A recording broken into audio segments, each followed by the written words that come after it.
जय मसीह सभी को। और आज का मैं मनन पद ली हूँ पहला पत्रस 4:11। आप मेरे साथ अपने बाइबल खोल सकते हैं और मेरे साथ पढ़ सकते हैं और अध्ययन कर सकते हैं।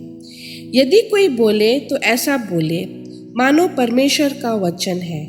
यदि कोई सेवा करे तो उस शक्ति से करे जो परमेश्वर देता है, जिससे सब बातों से यीशु मसीह के द्वारा परमेश्वर की महिमा प्रकट हो।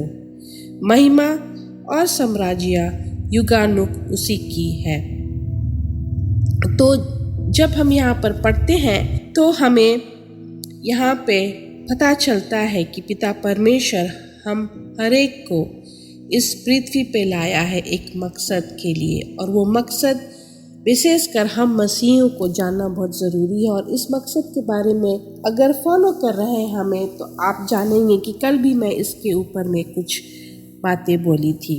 तो हमारा जो प्राइमरी पर्पस है या मकसद है वो है पिता परमेश्वर का नाम को ऊंचा करना और उसके वचनों को लोगों तक पहुंचाना, और उसी तरह से हम उसको ऑनर कर सकते हैं, हम उसको इज्जत दे सकते हैं, हम उसका नाम को ऊंचा कर सकते हैं। और लोगों के लिए हम जब कुछ करते हैं तो अपने बारे में नहीं सोचकर पिता परमेश्वर के बारे में हमें सोचना है और उसके हित पे हमें करना है। ये नहीं सोचना है कि हम अपने ताकत से कर रहे हैं या हमारे अंदर में जो ताकत है या सोच है उससे हम कर रहे हैं। नहीं, जो भी हम कर रहे हैं वो हमारा सोच में वो एक बहुत बड़ा बदलाव आना चाहिए, और वो बदलाव है पिता परमेश्वर के लिए।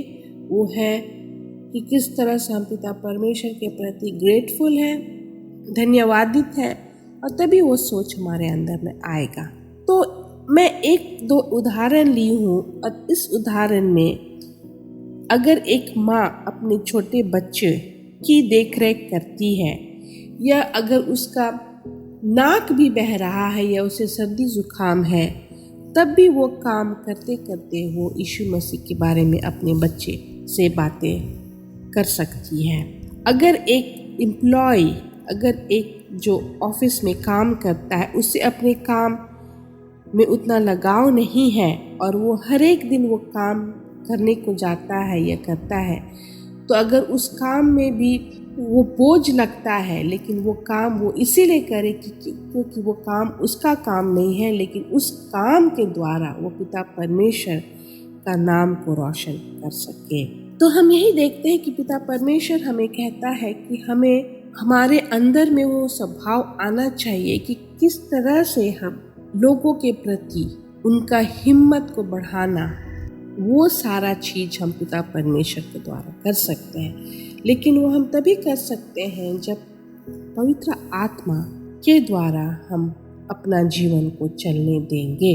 अगर एक विशेषकर आज का दिन में अगर हम देखते हैं तो जब वर्शिप होता है, जब आराधनालय में आराधना महिमा स्तुति होती है, तो ये हमें स्टेज परफॉर्मेंस देख कर के जैसे नहीं करना है, या बहुत ज़्यादा हम गाना बजाते हैं या गाते हैं।